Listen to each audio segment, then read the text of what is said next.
Bab 6, pergi ke hotel untuk berbicara. Keesokan paginya, Julian menerima telepon dari Sarah. Suamiku, aku menghubungi teman semaku. Dia bersedia membantuku. Dia juga membantuku membuat janji dengan Henry, ketua Qianjun. Di mana kamu? Ayo pergi ke grup Qianjun sekarang dan dapatkan pesanannya.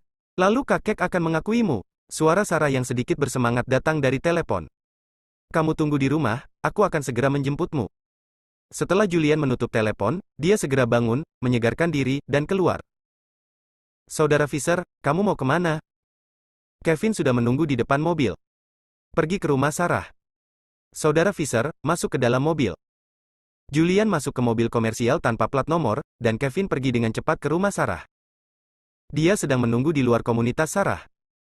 Segera, Sarah keluar. Orang yang akan saya temui hari ini adalah ketua Qianjun. Dia juga berdandan dengan hati-hati. Dia mengenakan gaun yang indah dan ramping, rambut hitam panjangnya tersebar di bahunya, dan dia sangat pintar. Suami. Dia melihat Julian berdiri di depan mobil bisnis hitam dari jauh. Dia segera berlari dengan wajah bahagia dan berkata, teman sekelasku sangat perhatian padaku dan sudah membuatkan janji untukku. Ayo langsung ke Qianjun. Julian tersenyum tipis. Teman sekelas apa tanpa dia menyapa Henry? Bagaimana Henry bisa menerima Sarah? Namun, melihat wajah Sarah yang bersemangat, dia tidak memukul Sarah, tetapi memuji, saya tahu bahwa istri saya sangat kuat. Istri saya sepenuhnya mengandalkan Anda kali ini. Jika saya tidak bisa mendapatkan pesanan, saya akan diusir. Sudut mulut Sarah terangkat, membentuk senyuman indah, jangan khawatir, aku tidak akan membiarkanmu diusir. Dia tidak tahu identitas Julian, tapi dia pernah ke Villa Julian. Ini adalah Imperial Residence termewah di seluruh sungai, bernilai banyak uang, bagaimana mungkin seseorang yang bisa tinggal di villa seperti itu menjadi orang biasa? Dia merasa karena perbuatan baiknya di kehidupan sebelumnya dia bertemu dengan pria yang begitu baik. Dia harus berperilaku baik di depan Julian. Dia ingin Julian tahu bahwa dia bukan lagi Sarah seperti sebelumnya. Meskipun dia, Sarah, telah dipandang rendah oleh orang lain selama ini, dia tidak mengabaikan studinya. Dia tahu lebih banyak. Sayang, masuk ke mobil. Sarah masuk ke dalam mobil. Setelah masuk ke dalam mobil, Julian memerintahkan, Kevin, pergi ke grup Qianjun. Sarah bersandar di pelukan Julian. Dia memikirkan apa yang terjadi tadi malam dan tidak bisa menahan diri untuk bertanya, sayang, tahukah kamu bahwa sesuatu yang besar terjadi tadi malam? Daniel, kepala dari 4 keluarga besar, lelaki tua itu dari keluarga Becker, terbunuh. Keluarga Becker adalah keluarga pertama dari 4 keluarga kaya di Jiangzhou. Daniel, pemimpin keluarga Becker, adalah salah satu tokoh terkemuka di sungai. Perjamuan keluarga Becker tadi malam. Yang pertama adalah merayakan penandatanganan perjanjian permanen antara Longteng Group, anak perusahaan dari keluarga Becker, dan Qianjun Group. Mulai saat ini, Longteng akan mendapat prioritas pesanan dari Qianjun Group, yang berarti kekuatan keluarga Becker ada di tangan mereka berkembang ke tingkat yang lebih tinggi. Kemarin adalah ulang tahun Daniel yang ke-80. Namun, seorang pria misterius menerobos masuk, mengantarkan peti mati, membunuh Daniel, dan mengambil kepala dari lehernya. Kejadian ini menyebar ke seluruh sungai dalam semalam sehingga menimbulkan keributan. Kini, departemen terkait telah turun tangan dalam penyelidikan. Namun tidak ada tindak lanjutnya. Ketika Sarah bertanya tentang masalah ini, Julian berpura-pura terkejut dan berkata, saya pergi tidur kemarin. Saya tidak tahu apa yang terjadi. Apakah keluarga Becker adalah keluarga Becker dari 4 keluarga terkuat di Jiangzhou? Itu benar. Sarah berkata, keluarga Becker adalah kepala dari 4 keluarga besar di Jiangzhou. Ada banyak industri di bawah keluarga. Grup Longteng sendiri berkali-kali lebih kuat daripada gabungan semua perusahaan keluarga Hensel, dan keluarga Becker juga memiliki banyak industri. Ada sedikit rasa iri di wajah Sarah, semua wanita di sungai ingin menikah dengan keluarga Becker dan menjadi wanita muda yang kaya. Julian mengatupkan bibirnya dan tersenyum ringan, bukankah kamu punya kesempatan kemarin? Ceraikan aku, dan kamu akan punya kesempatan untuk menikah dengan keluarga kaya. Bercerai. Sarah tampak meremehkan, apa bagusnya keluarga kaya? Dalam 10 tahun terakhir, saya telah melihat terlalu banyak ejekan bermata dingin. Di mata mereka, saya adalah bahan tertawaan. Saya tahu siapa yang memperlakukan saya dengan baik. Saya tidak ingin menikah dengan keluarga kaya. Selain itu, suami saya berasal dari keluarga kaya. Saat dia berbicara, dia mengerucutkan bibirnya dan tersenyum, dengan kebahagiaan di wajahnya. Julian tidak bisa menahan diri untuk tidak memegang tangan Sarah dengan erat. Wanita ini cukup bijaksana. Kevin, yang sedang mengemudi, Tidak mengucapkan sepatah kata pun, dia mengemudi tanpa suara dan segera tiba di luar gedung grup Qianjun. Grup Qianjun adalah industri keluarga NAT di Kyoto dan merupakan grup trans internasional. Markas besar Qianjun sangat besar, sebuah gedung berlantai 80. Julian dan Sarah keluar dari mobil. Sarah menatap gedung 80 lantai di depannya, dengan ekspresi bingung di wajahnya. Dalam 10 tahun terakhir, dia jarang keluar. Namun dalam hatinya ia sangat merindukan dunia luar. Ia terus belajar di rumah, berharap suatu saat burung itu akan keluar dari sangkar dan terbang lebih tinggi ke angkasa. Dia mengeluarkan ponselnya dan menelepon teman-teman semanya. Sekitar 20 menit kemudian, seorang wanita dengan riasan tebal dan rok profesional datang ketika dia melihat Sarah berdiri di depan pintu, kilatan kejutan melintas di wajahnya. Kemarin Sarah mengatakan bahwa dia telah mendapatkan kembali penampilannya dan mengirimkan fotonya, dia masih tidak percaya, tapi sekarang dia melihatnya, ternyata itu benar. Melihat Sarah, yang secantik peri, dia memiliki sedikit rasa iri di ekspresinya. Dia menghampiri dan bertanya dengan ragu, apakah itu Sarah? Sarah berjalan dengan penuh semangat, memegang tangan wanita itu, dan berkata dengan sedikit bersemangat, Farida, ini aku. Aku tidak menyangka kamu begitu menjanjikan sehingga kamu telah menjadi kepala departemen di grup Qianjun. Kesombongan Farida Nasser sangat terpuaskan, dan dia tersenyum dan berkata, ini hanya mencari nafkah, Sarah, jika kamu ingin bertemu dengan ketua, kamu harus mendapatkan izin dari manajer umum, ayo pergi. Ah! Sarah tercengang. Saat mengobrol di WeChat kemarin, Farida mengatakan bahwa dia telah membuat janji dengan Henry, ketua Qianjun. Sarah, kamu harus tahu bahwa pesanan Qianjun tidak semudah itu didapat. Jika kamu ingin mendapatkan pesanan, kamu harus membayar. Dia mendekati Sarah dan berbisik di telinganya. Mendengar ini, Sarah dengan tegas menolak, tidak mungkin. Farida juga membalikkan punggungnya dan berkata dengan tidak sabar, Sarah, bagaimana kamu bisa mendapatkan imbalan jika kamu tidak membayar sesuatu?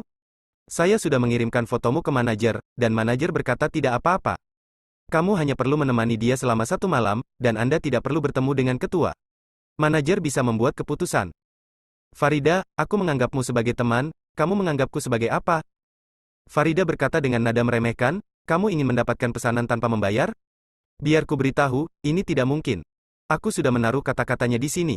Jika kamu berpikir jernih, beritahu aku. Setelah mengatakan itu, dia berbalik, memutar pantatnya dan pergi.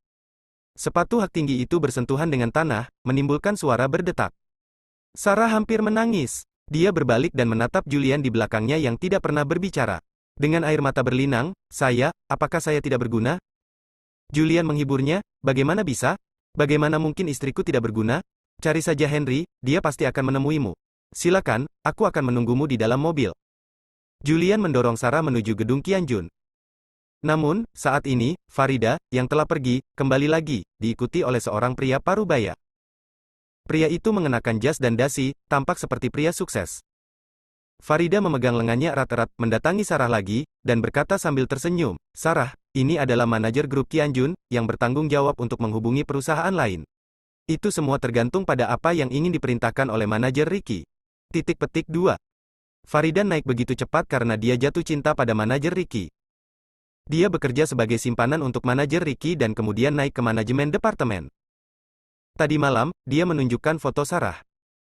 Ricky segera tergerak dan berjanji bahwa selama Farida dapat membantunya menidurkan Sarah, dia tidak akan pernah memperlakukannya dengan buruk. Dia akan memilih Farida untuk dipromosikan menjadi wakil manajer departemen lain kali. Ricky semakin bersemangat saat melihat Sarah.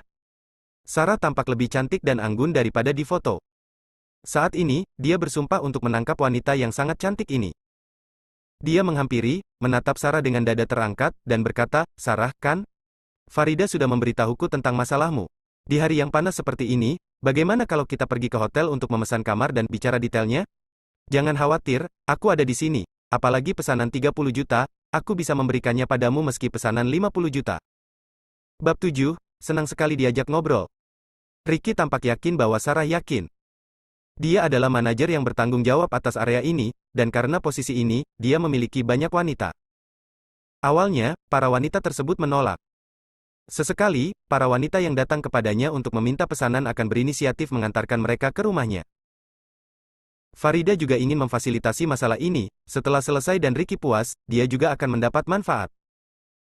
Dia mendekat, menarik Sarah ke samping, dan membujuk, Sarah, Aku tahu kamu telah menderita selama bertahun-tahun, tetapi sekarang kamu telah mendapatkan kembali penampilanmu dan menjadi cantik. Kamu harus menggunakan kelebihanmu sendiri, masa muda seorang wanita. Itu hanya beberapa tahun, jika kamu melewatkannya, itu akan hilang. Saya punya suami, itu tidak mungkin, Sarah dengan tegas menolak. Farida segera membalikkan punggungnya, Sarah, jangan malu-malu. Manajer Ricky sangat menghargaimu. Ini kehormatanmu. Jika kamu menyinggung manajer Ricky, keluarga Hanselmu tidak akan pernah bekerja sama dengan Qianjun di masa depan. Julian. Sarah mendatangi Julian. Julian mengabaikan kedua orang itu, menunjuk ke pintu masuk gedung Qianjun, dan berkata, pergilah, kamu akan bertemu dengan ketua, bukan manajer, hanya manajer, jangan dimasukkan ke dalam hati. Wah, siapa kamu? Ricky menatap Julian dengan dingin. Menyingkir. Julian hanya punya satu kata. Dia adalah komandan naga wilayah selatan, dan seseorang seperti Ricky tidak layak membawa sepatunya. Gedung Qianjun, lantai atas, kantor ketua. Henry telah menunggu pagi-pagi sekali, menunggu Sarah datang. Namun setelah menunggu lama, Sarah tidak terlihat. Dia sangat cemas sehingga dia turun sendiri dan datang ke meja resepsionis di lantai pertama untuk bertanya, tetapi menemukan bahwa tidak ada seorang pun bernama Sarah yang datang menemuinya. Kegelisahan di hatinya adalah bahwa ini adalah istri komandan naga, jika dia mengabaikannya, apalagi dia, bahkan keluarga Nat di Kyoto pun akan hancur. Henry keluar dan ingin menunggu di pintu. Begitu dia sampai di pintu, dia melihat manajer sedang mengobrol dengan seseorang. Dia melihat lebih dekat dan melihat Julian. Dia gemetar dan hampir jatuh ke tanah. Dia menyeka keringat di wajahnya dan berjalan cepat. Lulus. Naga. Sebelum dia dapat berbicara, Julian memelototinya. Henry segera mengerti. Julian berkata kepada Sarah, Sarah, apakah itu ketua Qianjun? Apa yang masih kamu lakukan? Cepat pergi. Apakah saya bisa tinggal di keluarga Hansel atau tidak tergantung pada Anda? Sarah melihat sekeliling dan melihat pria botak itu mendekat, dan matanya tiba-tiba berbinar ya, ini Henry, ketua grup Qianjun. Haha, Farida tertawa terbahak-bahak, apakah kamu bercanda? Ketua ada di kantor sekarang. Ricky juga tampak sedih dan berkata, Sarah, biarkan aku meninggalkannya di sini. Jika kamu tidak pergi ke hotel untuk berbicara, kamu tidak akan pernah mendapatkan perintah Qianjun seumur hidupmu. Ricky bertekad untuk memenangkan Sarah. Dia adalah manajer departemen Qianjun yang bertanggung jawab untuk menghubungi grup lain. Selain mitra inti, perintah tambahan Qianjun akan diberikan kepada kelompok manapun yang mengharuskannya menyampaikan informasi. Selama dia terjebak dengan keluarga Hansel, Sarah tidak akan bisa mendapatkan perintah Qianjun. Henry datang dan memarahi dengan wajah datar, apa yang kamu lakukan? Apakah kamu tidak harus pergi bekerja? Mendengar suaranya, Farida dan Ricky berbalik. Melihat Henry di belakang mereka, ekspresi mereka langsung berubah. Ketua. Ricky tiba-tiba berkeringat di dahinya. Jika ketua tahu apa yang telah dia lakukan, dia pasti akan dipecat. Kini dia hanya bisa berdoa agar sang ketua tidak mendengar apa yang baru saja dia katakan. Henry meletakkan tangannya di belakang punggungnya dan berkata, apa yang terjadi? Julian mendorong Sarah yang lesu. Sarah langsung bereaksi dan berkata, ya, Ketua Nat, halo, saya Sarah, Sarah dari perusahaan Yongle Group. Saya di sini hari ini untuk mewakili perusahaan Yongle Group. Saya ingin bekerja sama dengan Qianjun dan meminta beberapa pesanan.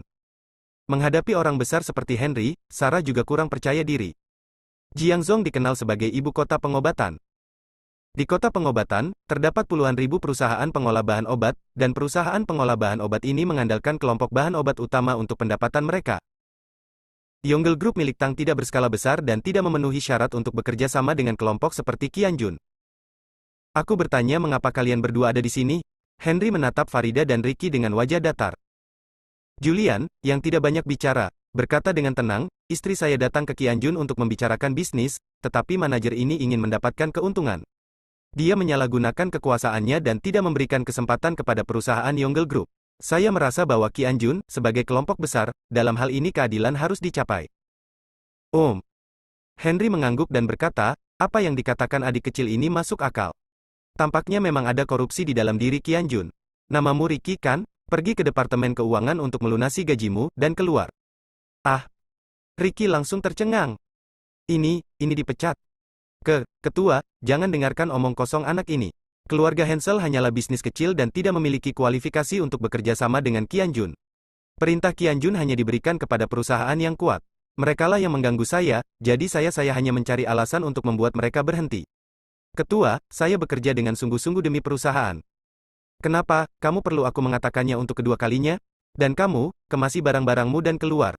Henry juga menunjuk ke arah Farida. Segera, dia memandang Julian dan Sarah dengan senyuman di wajahnya dan berkata, Nona Sarah dari perusahaan Yongle Group, pergi ke kantor saya akan membicarakan pesanan tersebut dengan Anda secara pribadi. Henry memberi isyarat mengundang. Sarah sedikit bingung. Kapan ketua Qianjun menjadi begitu mudah diajak bicara? Julian mendorongnya dan berkata, mengapa kamu masih berkeliaran? Ini adalah kesempatan sekali seumur hidup. Apakah saya bisa tinggal di keluarga Hansel tergantung pada kinerja Anda? Baru kemudian Sarah bereaksi dan buru-buru mengangguk, oke, Direktur Nat, tidak masalah. Sarah sedikit gugup. Dalam 10 tahun terakhir, dia tidak pernah meninggalkan pintu depan atau keluar dari pintu kedua. Meskipun dia telah membaca banyak buku profesional dan mempelajari banyak pengetahuan profesional, ini adalah pertama kalinya dia berdiskusi tentang bisnis secara langsung. Dan orang yang dia bicarakan adalah ketua grup Qianjun. Dia kurang percaya diri dan menoleh ke arah Julian dengan ekspresi mundur di wajahnya, suamiku, aku khawatir aku tidak bisa melakukannya. Direktur Nat secara pribadi mengundang Anda, apa yang Anda takuti? Julian mendorong Sarah dan berkata, pergilah, saya akan menunggumu di dalam mobil.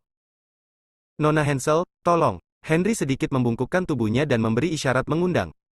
Adegan ini membuat Farida dan Ricky tercengang. Tempat ini berada di luar grup Qianjun. Grup Qianjun adalah perusahaan besar. Banyak reporter media yang jongkok di luar setiap hari. Adegan ini difilmkan oleh banyak reporter. Ini jelas merupakan berita besar. Siapa Henry? Ini adalah ketua Qianjun. 4 keluarga besar cukup mengesankan, tapi itu juga tergantung pada wajah Qianjun. Sekarang ketua Qianjun, Henry, sebenarnya mengundang seorang wanita secara pribadi. Siapa wanita ini? Ini dari keluarga mana? Mengapa kamu belum pernah melihatnya sebelumnya? Atas undangan Henry, Sarah masuk ke gedung Qianjun. Julian, sebaliknya, pergi ke pinggir jalan dan masuk ke mobil Kevin. Duduk di kursi penumpang, dia mengeluarkan sebatang rokok dan menyalakannya, lalu melemparkannya ke Kevin. Kevin mengambilnya, menyalakannya, menarik napas dalam-dalam, dan bertanya, Komandan Naga, apakah perlu melakukan ini?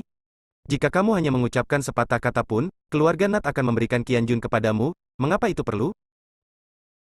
Julian meniupkan cincin asap, untuk apa aku menggunakannya? Berikan pada Sarah.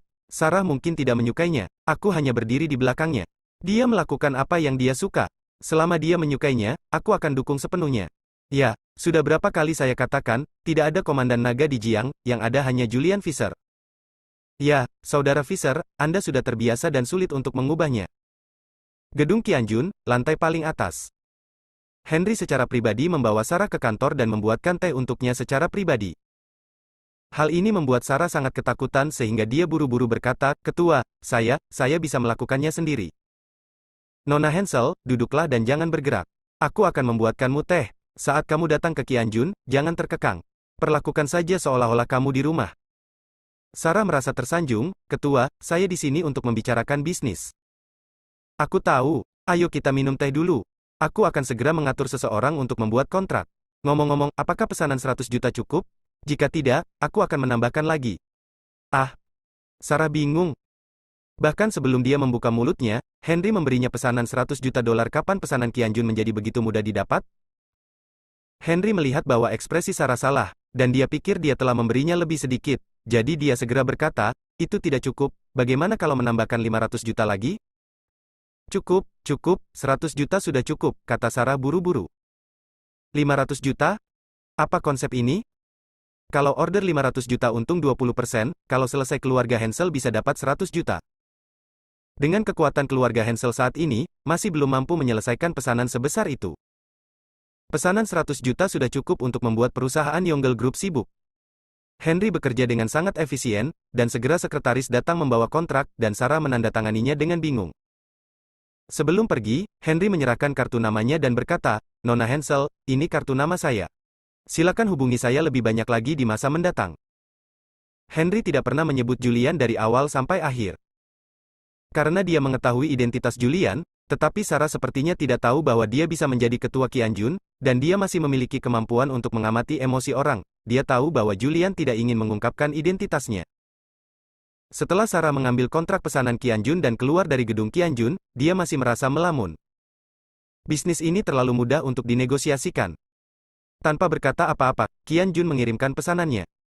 Dia masuk ke dalam mobil. Suamiku, Henry sepertinya mencoba menjilatku. Dia memberiku pesanan 100 juta bahkan sebelum aku membuka mulut, dan dia ingin memberiku 500 juta lagi. Julian tersenyum dan berkata, Anda pasti pernah bertemu dengan ketua Qian Jun sebelumnya.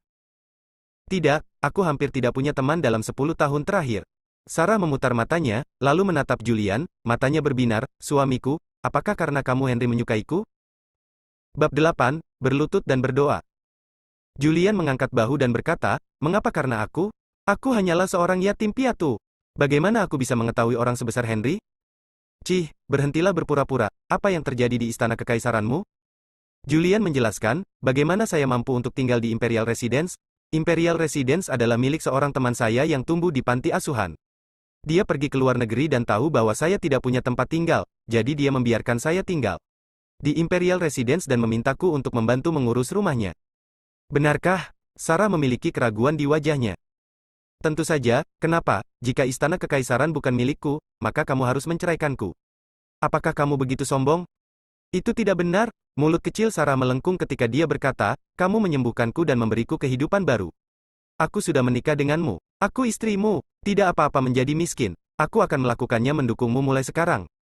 Sarah, aku salah. Aku benar-benar salah. Pada saat ini, seorang wanita bergegas mendekat dan melemparkan dirinya ke depan jendela mobil.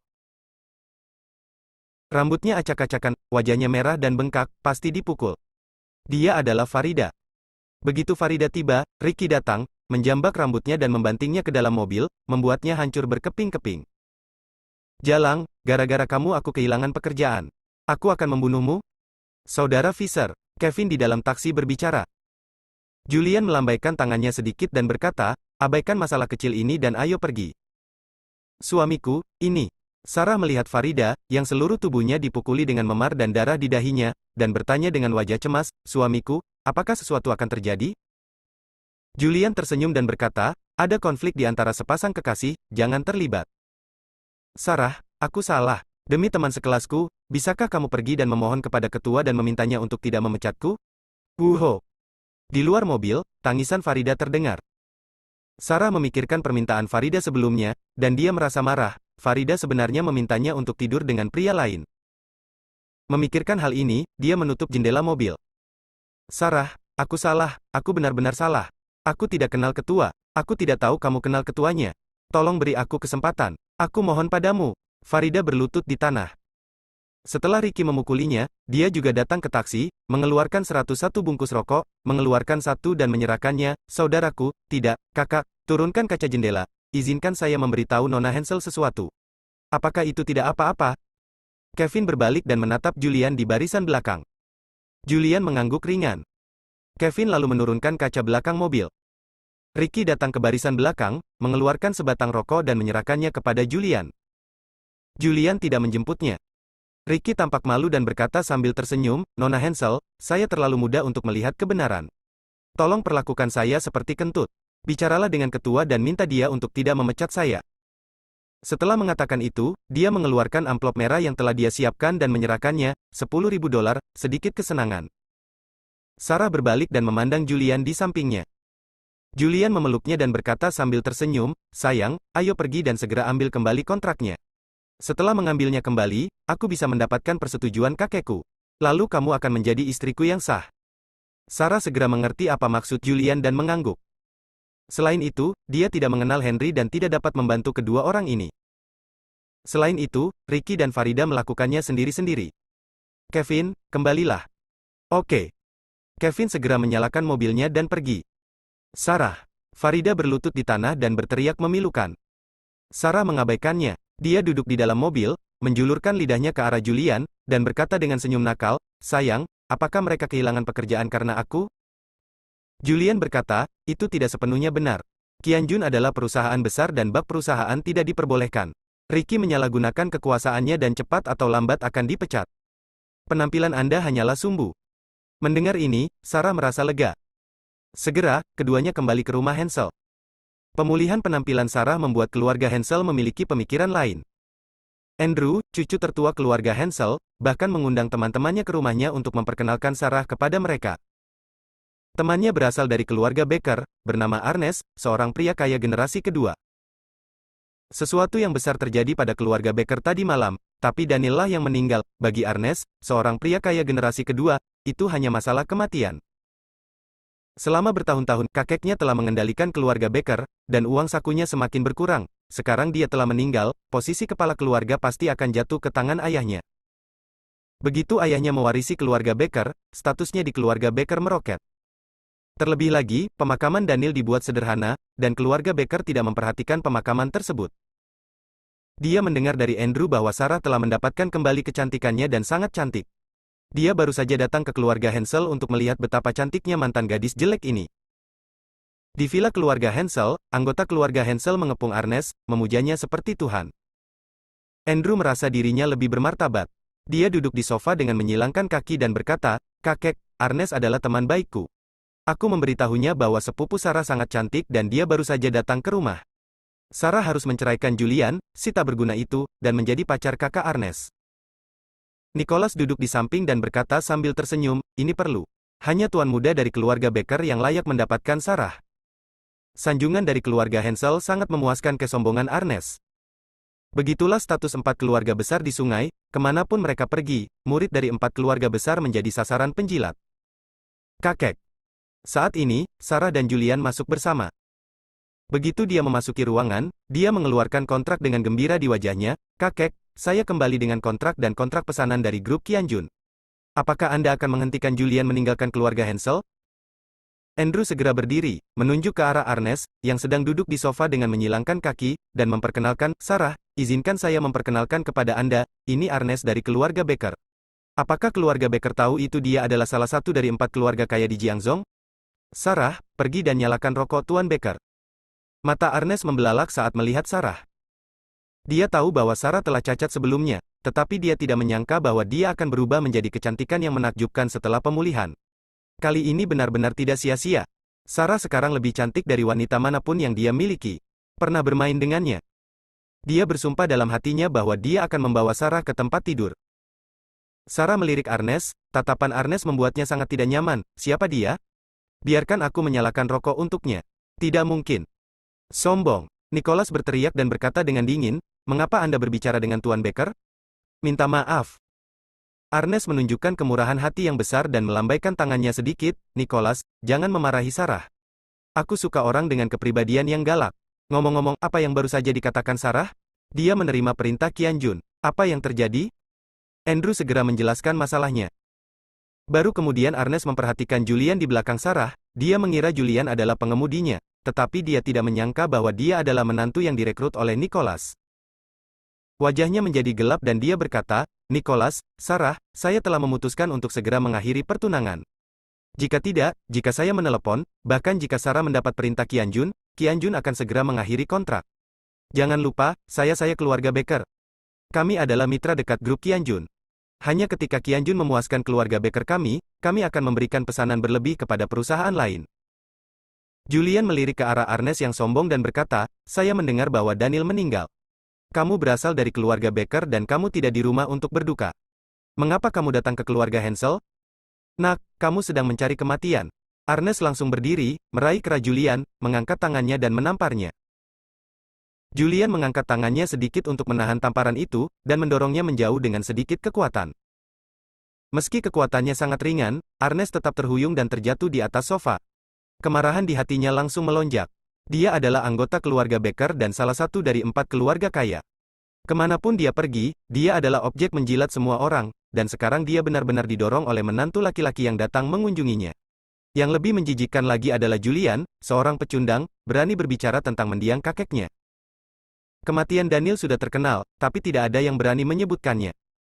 Anak ini Julian berani menyebutkannya. Dia mengeluarkan pisau lipat dari pinggangnya, melemparkannya ke tanah, dan berteriak dengan suara dingin, "Potong salah satu tanganmu sendiri, dan aku akan mengampuni nyawamu, kalau tidak aku akan melemparkanmu ke sungai untuk memberi makan ikan." Andrew berdiri tepat waktu, dengan senyuman menawan di wajahnya, dan berkata, "Saudara Ernest, duduklah dan merokok untuk menenangkan diri. Terlalu mudah bagi kita untuk membunuh menantu yang tidak berguna ini hukum.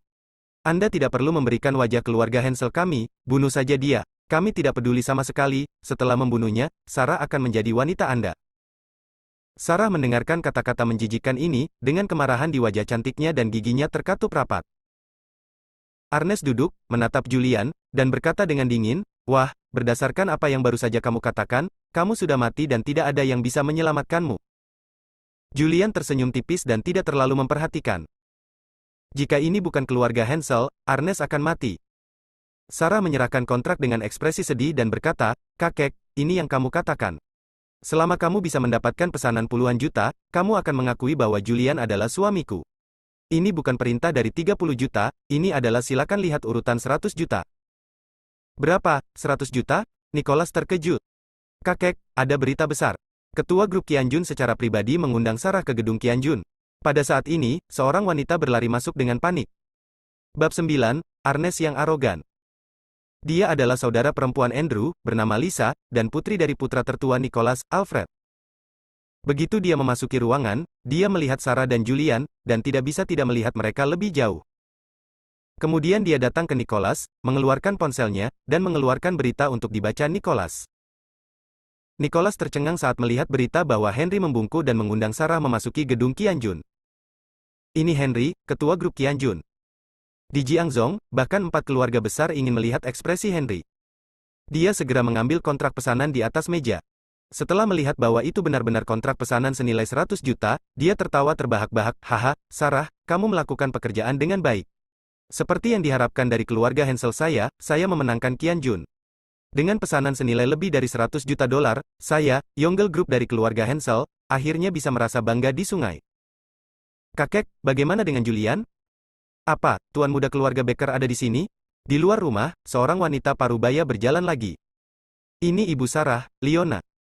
Begitu dia memasuki ruangan, dia melihat Arnes. Dia segera berjalan mendekat dan berkata dengan senyum menawan, "Tuan Arnes, saya sudah lama mengagumi nama saya. Bagaimana dengan putri saya Sarah? Selama kamu mengangguk, Sarah akan menjadi istrimu hari ini." "Bu." Sarah menghentakkan kakinya dengan cemas, memandang Nicholas, dan hampir menangis dengan sedih, "Kakek, itu kata-katamu. Sekarang setelah pesanan dan kontrak telah diperoleh, kamu tidak dapat menyesalinya." HMPH. Arnes, yang sedang duduk, mau tidak mau mendengus dingin dan berkata, "Bisakah kamu duduk dan bersantai setelah mendapatkan kontrak? Aku, Arnes, dapat membuat Qianjun membatalkan kontrak hanya dengan satu panggilan telepon." "Kamu." Sarah menunjuk ke arah Arnes yang sombong, lalu memandang Nicholas dan berteriak, "Kakek." Nicholas meletakkan kontraknya. Dia tidak tahu mengapa Henry menerima Sarah secara langsung. Tapi Qianjun dan keluarga Becker memang merupakan pasangan dekat. Jika dia menyinggung Arnes, kontrak yang didapatnya akan hilang. Apalagi Sarah yang mendapat kontrak, bukan Julian. Dia menghisap sebatang rokok kering dan berkata, "Sarah, kamu mengembalikan kontrak ini. Ini tidak ada hubungannya dengan Julian." Kakek masih mengatakan hal yang sama, menceraikannya, lalu berkumpul dengan Arnes, menikah dengan keluarga Becker, menikah dengan keluarga kaya. Itu benar. Arnes tampak yakin Sarah akan dibunuh sebelum dia membunuh Julian. Dia tidak percaya bahwa Nicholas akan menyinggung perasaannya karena menantu laki-lakinya. Jika Anda menyinggung perasaannya, akan sulit bagi keluarga Hansel untuk bertahan hidup di sungai. Dia berkata dengan ekspresi bangga di wajahnya, "Nicholas, kamu membuat pilihan yang bijak. Ayahku akan menjadi kepala keluarga Becker. Selama kamu menyenangkanku, kamu akan mendapat banyak pesanan di masa depan." "Suamiku." Sarah memandang dengan sedih ke arah Julian yang berdiri di samping. Julian memandangnya dan bertanya, "Sarah, bagaimana menurutmu?" Sarah berkata dengan tegas, "Saya sudah mendapatkan sertifikat dari Anda. Saya istri Anda. Kecuali saya mati, tidak akan ada perceraian."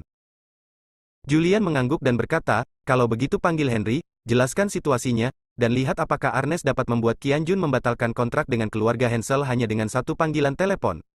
Jika Arnes benar-benar mampu, menurutku, kamu akan lebih bahagia bersamanya daripada bersamaku, bocah malang." Keluarga Hansel tampak menghargainya. Nicholas tersenyum dan berkata, "Julian, Anda cukup masuk akal. Jangan khawatir, apa yang saya katakan sebelumnya adalah benar. Setelah perceraian, saya akan memberi Anda kompensasi 500.000 dolar." Sarah tidak mengerti apa maksud Julian, dia mengira Julian terpaksa menyerah padanya. Dia memegang tangan Julian erat-erat dan berkata, "Sayang, jangan khawatir, aku pasti akan menahanmu di keluarga Hansel. Jika mereka mengusirmu, aku akan mati. Ayo telepon dulu." "Oke." Sarah mengeluarkan ponselnya dan kartu nama yang diberikan Henry untuk menelepon. Tapi Leona mengambil telepon dan memarahi, "Tidak peduli apa, pecundang ini telah setuju untuk bercerai, mengapa kamu masih begitu keras kepala? Apa keuntungan mengikuti pecundang ini? Bagaimana dia bisa dibandingkan dengan Tuan Baker? Arnes melambaikan tangannya sedikit dan berkata dengan acuh tak acuh, Bibi, biarkan dia bertarung dan biarkan dia menyerah. Sarah, saat kamu menelepon, tanyakan pada Qianjun apakah kamu ingin bekerja sama dengan keluarga Baker atau keluarga Hensel. Mendengar ini, Leona mengembalikan telepon ke Sarah. Arnes tampak yakin Sarah yakin. Keluarga Hensel hanyalah keluarga kelas 2 di sungai, tidak mungkin Qianjun melepaskan kerjasama dengan keluarga Baker dan bekerja sama dengan keluarga Hensel.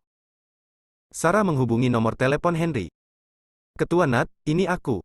Aku Sarah. Sarah yang baru saja menandatangani kontrak denganmu, ya, ini aku. Arnes dari keluarga Baker berkata bahwa dia akan membatalkan kontrak yang aku tandatangani denganmu. Kantor Henry. Henry menerima telepon Sarah dan segera menjadi marah dan berteriak, Arnes yang mana? Siapa yang dapat membatalkan kontrak yang saya tandatangani? Itu keluarga Baker Longteng. Arnes juga bertanya, Qianjun, apakah kamu ingin bekerja sama dengan keluarga Baker atau keluarga Hensel? Sarah berkata dengan sedikit percaya diri, karena keluarga Baker adalah salah satu dari 4 keluarga besar di Jiangzhou, dan keluarga Henselnya hanyalah keluarga kelas 2. Sarah, jangan khawatir, aku akan memeriksanya dan segera meneleponmu kembali. Oh. Sarah menutup telepon. Arnes tampak bangga dan bertanya, bagaimana kabarnya? Sarah berkata, Ketua Nat berkata dia akan menelepon saya kembali nanti. Setelah Henry menutup telepon, dia segera memeriksanya. Dia pada dasarnya tidak peduli dengan perusahaan mana Qianjun bekerja sama, wakil presiden perusahaan yang bertanggung jawab. Dia segera menelepon wakil presiden dan menanyakan situasinya. Baru setelah itu dia mengetahui bahwa Longteng dan keluarga Baker adalah mitra dekat. Mereka baru saja menandatangani perjanjian. Mulai sekarang, Longteng akan mendapat prioritas atas perintah Qianjun. Wakil Presiden, Anda dipecat, kemasi barang-barang Anda dan keluar. Henry segera mengeluarkan perintah dan pada saat yang sama memberitahu Departemen Bisnis untuk membatalkan kerjasama dengan Longteng mulai sekarang, perintah Qianjun tidak akan pernah diberikan kepada Longteng. Setelah melakukan ini, dia menelepon Sarah. Sarah, aku sudah memikirkan masalahnya. Adapun Longteng, Qianjun tidak akan lagi bekerja sama dengannya. Mulai sekarang, keluarga Hensel memiliki hak pertama untuk memilih perintah Qianjun. Kamu tahu, jika aku melakukan ini, agar kamu puas. Ponsel Sarah menyalakan pengeras suara. Keluarga Hensel yang hadir mendengar suara itu di telepon. Satu panggilan menimbulkan ribuan gelombang. Dan Arnes langsung tertawa terbahak-bahak, Sarah, siapa yang kamu telepon? Siapa yang berbicara dengan nada keras seperti itu? Kamu ingin membatalkan kerjasama dengan Longteng dan bekerja sama secara permanen dengan perusahaan Hensel? Selama kamu bukan orang bodoh, kamu tidak akan melakukannya. Apakah ini pilihanmu? Kamu tidak hanya menemukan seseorang untuk berpura-pura menjadi ketua Qianjun, bukan? Suaranya relatif keras, dan Sarah menggunakan amplifikasi, sehingga Henry dapat mendengarnya dengan jelas. Dia tiba-tiba kehilangan kesabaran dan berteriak, Arnes kan? Aku beritahu kamu dengan sangat bertanggung jawab, mulai sekarang, keluarga Baker kamu sudah tamat. Setelah berbicara, dia merendahkan suaranya dan berkata, Sarah, jangan khawatir tentang pesanannya. Tidak ada yang bisa membatalkannya. Keluarga Baker menyebabkan masalah bagi keluarga Hensel, kan? Tunggu saja, saya akan segera menanganinya. Keluarga Baker akan bangkrut dalam waktu setengah jam. Setelah mengatakan itu, Henry menutup telepon. Kemudian, dia segera memerintahkan, gunakan segala cara untuk menekan keluarga Baker dan membuat keluarga Baker dilikuidasi dan bangkrut dalam waktu setengah jam. Henry, jurumudi Qianjun. Bahkan di keluarga Nat di Kyoto, mereka masih memiliki hak untuk berbicara. Jika dia membuat keluarga Baker bangkrut, keluarga Baker pasti akan bangkrut. Villa keluarga Hensel. Ketika Julian mendengar kata-kata ini, dia memiliki senyum tipis di wajahnya, memandang Sarah yang bingung, dan berkata sambil tersenyum, Sarah, tampaknya Ketua Nat sangat optimis tentang Anda, apakah Anda putri baptisnya? Arnes, sebaliknya, tampak menghina, apakah keluarga Baker akan bangkrut dalam 30 menit? Sungguh sebuah lelucon internasional. Namun, pada saat ini, dia menerima telepon dari ayahnya, dan ada kutukan di telepon, kamu bajingan, siapa yang kamu sakiti? Qianjun membatalkan kerjasama dengan Longteng. Mendengar ini, Arnes tercengang. Bab 10, Ketua Eksekutif. Arnes langsung lumpuh di tanah. Qianjun membatalkan kerjasama dengan Longteng. Bagaimana ini bisa terjadi? Mungkinkah nomor yang dihubungi Sarah benar-benar Ketua Qianjun? Melihat kemunculan Arnes, Julian tahu bahwa dia pasti telah menerima kabar bahwa Qianjun dan Longteng telah membatalkan kerjasama mereka. Grup Longteng, Kantor Presiden. Derry berteriak dan memarahi Arnes sampai berdarah, karena ada kabar dari Qianjun bahwa ketua secara pribadi mengeluarkan perintah, mengatakan bahwa Arnes telah menyinggung seseorang yang tidak boleh tersinggung. Presiden, ini tidak bagus. Qianjun mengatakan ada masalah kualitas dengan bahan obat yang kami produksi. Dia mengajukan gugatan terhadap Longteng dan meminta kami memberi kompensasi 3 miliar. Presiden, ada apa? Ada pesan dari bank yang meminta kita segera melunasi pinjamannya. Presiden, sesuatu yang besar telah terjadi. Pabrik kami telah ditutup oleh departemen terkait karena masalah kualitas. Presiden, segalanya telah berubah. Pemegang saham grup kami telah menjual saham mereka satu demi satu. Sekarang harga saham grup kami anjlok, dan kami kehilangan puluhan miliar dalam sekejap. Presiden, Longteng kita bangkrut. Industri lain di bawah keluarga Becker juga terlibat dalam berbagai cara. Banyak industri telah ditutup. Derry sedang memarahi Arnes di telepon, ketika dia mendengar kata-kata ini, dia langsung pingsan. Dan Arnes juga mendengar berbagai suara yang datang dari telepon. Pada saat ini, dia tahu bahwa orang yang ditelepon Sarah sebenarnya adalah Henry, dan apa yang Henry katakan tentang membuat keluarga Becker bangkrut juga benar. Dia dipenuhi keringat dan berlutut dengan bunyi celepuk. Sarah, aku salah. Segera hubungi Ketua Nat dan minta dia berhenti main-main dengan keluarga Becker. Aku mohon, aku mohon. Adegan ini membuat keluarga Hensel menjadi bodoh. Sarah juga sedikit bingung. Henry berkata bahwa keluarga Becker akan bangkrut. Tidak lama kemudian, keluarga Becker benar-benar bangkrut. Kecepatan ini terlalu cepat. Keluarga Becker adalah keluarga pertama dari 4 keluarga kaya di Jiangzhou, sebenarnya bangkrut dalam sekejap. Ketua grup Qianjun pasti terlalu berkuasa. Nicholas tahu bahwa keluarga Becker telah tamat. Dia juga tahu bahwa keluarga Hensel akan segera bangkit. Dia memberi perintah, keamanan, usir Arnes keluar. 2 penjaga keamanan datang dan membawa pergi Arnes yang sedang berlutut di tanah. Sarah, aku salah, aku benar-benar salah, beri aku kesempatan, beri keluarga Becker kesempatan. Doa Arnes datang dari luar pintu. Nicholas berdiri dan membantu Sarah duduk. Sarah, ayo, duduk, jangan berdiri. Sekarang Sarah adalah pahlawan keluarga Hensel. Mengetahui orang besar seperti Henry, akan sulit bagi keluarga Hensel untuk tidak bangkit. Nicholas segera mengeluarkan perintah, mulai sekarang, Sarah akan menjadi ketua eksekutif Yongle Group, dengan gaji bulanan 300.000. Sarah bereaksi dengan gembira di wajahnya, kakek, benarkah? Apakah kamu benar-benar ingin aku menjadi ketua, dengan gaji bulanan 300.000? Tentu saja. Bagaimana dengan Julian? Karena kamu menyukainya, biarkan dia tinggal di keluarga Hensel untuk sementara waktu. Sarah sangat gembira, berdiri, memegang tangan Julian, dan menjadi bahagia seperti gadis kecil. Suamiku, kamu tidak perlu pergi. Julian tersenyum tipis. Dia sangat puas melihat Sarah begitu bahagia. Dia bersumpah untuk membiarkan Sarah menghabiskan sisa hidupnya dengan bahagia dan tidak membiarkan Sarah menderita ketidakadilan. Dan hari ini jelas merupakan hari yang akan menimbulkan sensasi di Jiangzhou. Tadi malam, lelaki tua dari keluarga Becker, Daniel, meninggal. Saat ini keluarga Becker bangkrut. Keluarga Becker, kepala dari 4 keluarga besar, telah menjadi sejarah. Dari keluarga kaya raya, telah menjadi keluarga yang banyak berhutang. Keluarga Becker. Ketika John Becker kembali dari ibu kota, dia mengetahui bahwa keluarga Becker bangkrut. Hanya dalam 1 hari, keluarga Becker bangkrut total. Di aula, Arnes berlutut di tanah. Paman keempat adalah Sarah. Sarah menelepon Henry, dan Henry membatalkan kerjasama antara grup Longteng keluarga Becker dan grup Qianjun, dan membuat keluarga Becker bangkrut. Arnes menangis dan menceritakan kisah itu dalam sebuah cemburu. Baca lagi. Klik. Gelas air di tangan John pecah seketika, dan ada sedikit depresi di wajahnya. Henry, jika kamu berani melawan keluarga Beckerku, bahkan keluarga Nat tidak dapat melindungimu. Sarah, aku janji untuk membuat keluarga Hensel mati dengan buruk. Eva di samping bertanya dengan tenang, kakak keempat, apa yang harus kita lakukan sekarang? John berdiri dan berkata, jangan khawatir, aku punya rencanaku sendiri dan akan menunggu sebentar. Keluarga Becker sudah tak bernyawa, sedangkan keluarga Hensel penuh kegembiraan. Nicholas mengumumkan bahwa Sarah akan menjabat sebagai ketua eksekutif Yongle Group, dan juga mengumumkan bahwa sejak itu, Yongle Group telah menjadi mitra terpenting Qianjun. Ditambah dengan berita bahwa Henry secara pribadi menyambut Sarah ke Qianjun, keluarga Hensel tiba-tiba menjadi terkenal dan menjadi objek perhatian banyak keluarga di sungai. Dan Julian akhirnya mendapat persetujuan dari keluarga Hensel dan pindah ke rumah Sarah. Setelah Sarah menjadi ketua eksekutif, dia menjadi sibuk, dia pulang lebih awal dan pulang terlambat setiap hari, sibuk dengan urusan perusahaan. Julian, sebaliknya, menetap di rumah Sarah. Dia juga tidak pergi bekerja. Dia menyapu lantai dan memasak di rumah setiap hari. Ketika dia pulang kerja, dia akan mengendarai sepeda listrikal ke rumah. Perusahaan Yongle Group akan menjemput Sarah sepulang kerja. Hari seperti ini adalah impian Julian. Dalam sekejap mata, lebih dari setengah bulan telah berlalu sejak dia memasuki keluarga Hansel.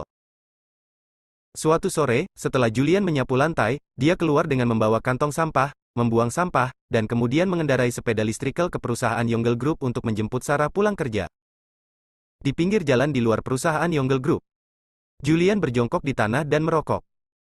Kevin juga berjongkok ke samping. Saudara Fisher, kamu menyapu lantai dan memasak di rumah setiap hari, lalu kamu menjemput adik ipar. Apakah kamu bosan akhir-akhir ini? Aku hampir kelelahan. Bagaimana kalau kita menjemput adik iparku? Dan pergi ke hutan belantara selatan. Apa yang kamu tahu? Inilah hidup, inilah cara hidup. Julian menarik napas dalam-dalam dari rokoknya, meniupkan lingkaran asap, lalu melemparkan puntung rokok ke tanah, dan berkata dengan ekspresi acuh tak acuh, aku sudah muak dengan hari-hari pertempuran dan pembunuhan, pedang dan darah, dan Sarahlah yang memberiku ini. Setelah 10 tahun perang, aku hanya ingin berada di sisinya selama sisa hidupku dan menjadikannya wanita paling bahagia di dunia. Itu benar. Kevin teringat sesuatu dan berkata, keluarga Baker telah bangkrut, tapi unta kurus lebih besar dari kuda. Keluarga Baker masih memiliki beberapa koneksi di sungai, terutama Eva dari keluarga Baker, yang berteman ini sangat luas. Saya telah bertanya dengan jelas. Eva akan mengadakan lelang malam ini dan mengeluarkan banyak barang bagus untuk dilelang. Dia ingin mengumpulkan dana dan berencana untuk kembali. Terlebih lagi, sebagian besar barang-barang ini diambil dari keluarga Jiang 10 tahun yang lalu. Di antara mereka, ada juga gambaran tempat tinggal di Gunung Huayu yang menjadi obsesi saudara Fisher. Mendengar ini, wajah Julian menjadi gelap. Kevin di sampingnya merasakan aura pembunuh yang menakjubkan, dan merasakan suhu di sekitarnya turun dalam sekejap. Bersambung.